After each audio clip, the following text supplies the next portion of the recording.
चलिए, गुरुआश्रम के इस चैनल पर आपका स्वागत है। आज हम फिर बात करेंगे एपी से संबंधित कुछ क्वेश्चन जो बच गया था।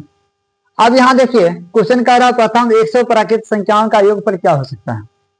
आप एक चीज बताइए, जब भी n प्राकृत संख्या की बात हो तो n प्राकृत संख्या का जो n प्राकृत संख्याओं का जो योग होगा ये होता है n इंटू n प्लस 1/2। फिर कभी आपसे पूछा जाता है n प्राकृत संख्याओं के वर्गों का योग, संख्याओं के वर्गों का योग ये जब पूछा जाता है इसको क्या लिखते हैं, n into n plus 1 into 2n plus 1/6। एक और होता है n प्राकृत संख्याओं के घनों का योग, संख्याओं के घनों का योग ये आपके पास हो जाता है n इंटू n प्लस 1/2 का होल स्क्वायर। तीन आपसे मिलता है, तीन चीजें मिलता है। अब हम अपने क्वेश्चन पर आते हैं। हमारे पास जो क्वेश्चन का रहा n प्राकृत संख्या का योग कितना तक है, 100 तक है, तो हम सीधा परा फॉर्मूला का बात करेंगे। अभी आपके पास कह रहा, आप देखिए 100 गुना 101 हो जाएगा, एक जोड़िए बटा 2, तो 50 गुना 101, इसको गुना कीजिए 50 50 आ जाएगा। पहला ऑप्शन सही है। अगला क्वेश्चन देखिए, n विषम प्राकृत संख्या का योग क्या हो सकता है। अब देखिए, विषम वाला जब बात है उसमें हम विषम वाला नहीं बताया, कोई बात नहीं। जब भी विषम वाला की बात हो तो इसका होता है n स्क्वायर, सीधा n स्क्वायर कर दीजिए। ठीक, 2 7 12 के प्रथम 10 पदों का योगफल क्या होगा। अब योगफल की बात हो रहा है, योगफल किसको बनता है, SN का। इसका फॉर्मूला बन जाता है SN बराबर n/2 into 2a plus n-1 into d।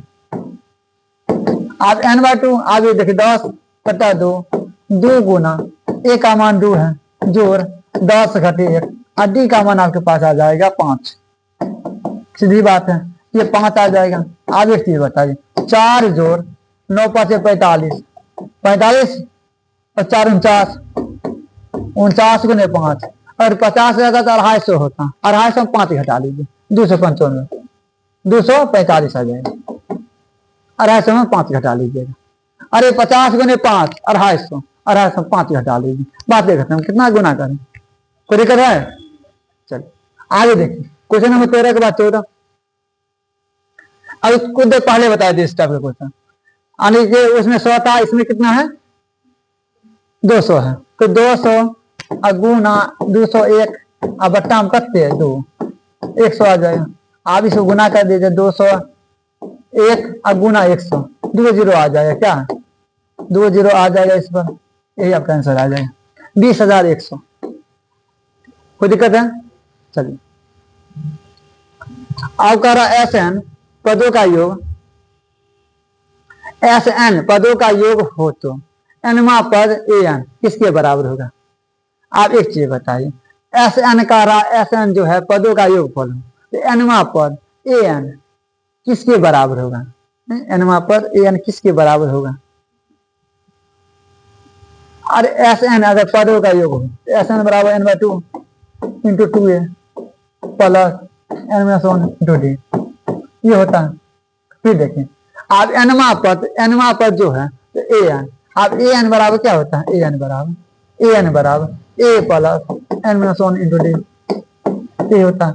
आप एक चीज बताइए, अगर इसमें अगर काम करें हम, देखिए ध्यान दीजिएगा, SN क्वेश्चन ठीक दिया है, n/2 है, अब ये 2a, इसको हम लिख सकते हैं a plus n-1 into d, ये दिया। अब ये किसका स्थान पर है, AN के स्थान पर रहेगा, AN के स्थान पर ध्यान दीजिएगा। तो SN बराबर n/2 into a plus AN, ये लिखिएगा। आप एक चीज बताइए, अगर ऐसे में लिखते हैं, इसमें कुछ ऑप्शन छाटा है, समझे। इसका ये हो सकता है 2SN बराबर n into a plus AN, ये हो सकता है। कुछ अशुद्धिया लिखा है, ठीक है, कोई इसके लिए कोई मुझे खेद है, कुछ अशुद्धि लिखा, ठीक। चलिए कुछ क्वेश्चन आ जाता है बीच से। यहाँ देखें, 2 अंकों वाली कितनी संख्याएं 3 से विभाजित है? 2 अंकों वाली, तो 2 अंक जब बात होती है 10 से लेकर 99 तक, लेकिन 3 से विभाजित होना चाहिए। 3 से होने के लिए 12 होगा, ये 99 तो होगा करेगा, सीधी बात है, इसमें कोई दिक्कत नहीं। आगे चीज बताए 12, 15, 18 कहाँ तक 99 तक। आगे चीज बताइए आप क्या लिखते हैं, यानी कि 2 अंकों वाली कितनी संख्याएं 3 से विभाजित है? उसे 30 या 90 ये आ जाना, 30 ये आ जाना चाहिए, उसे हम देख लेते हैं, कोई दिक्कत नहीं। ठीक, आगे चीज बताइए 3 की बात कर रहा है, यानी 12 ये आ जाएगा आपके पास 99 बराबर, देख लेते हैं जो भी है, 12 घटे an माइनस 1 इंटू डी का मान कितना है? 3 आया, ये घटाइए, घटाइए कितना आएगा? 87 आएगा, n माइनस 1 3 से भाग दे दीजिए इसको, 29 आएगा, n माइनस 1 बराबर 29, n बराबर कितना? 30। हम पहले बताए 30 आना चाहिए, कोई दिक्कत है? चलिए अगला क्वेश्चन देखिए, क्वेश्चन नंबर 16 के बाद 17।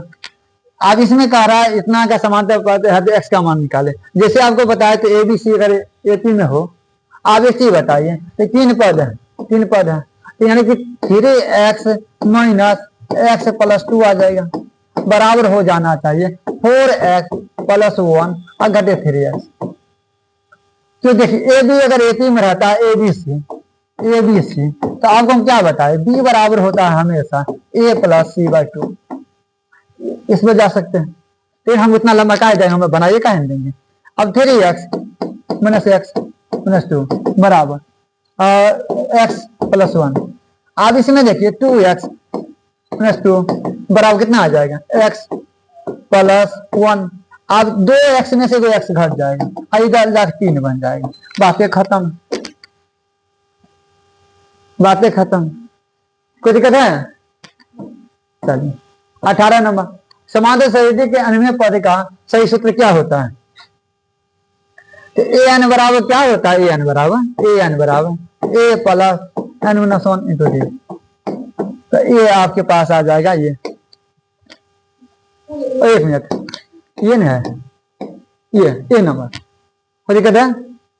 और ए एन बराबर A plus N minus 1 into D. Question number 18 के बाद 19।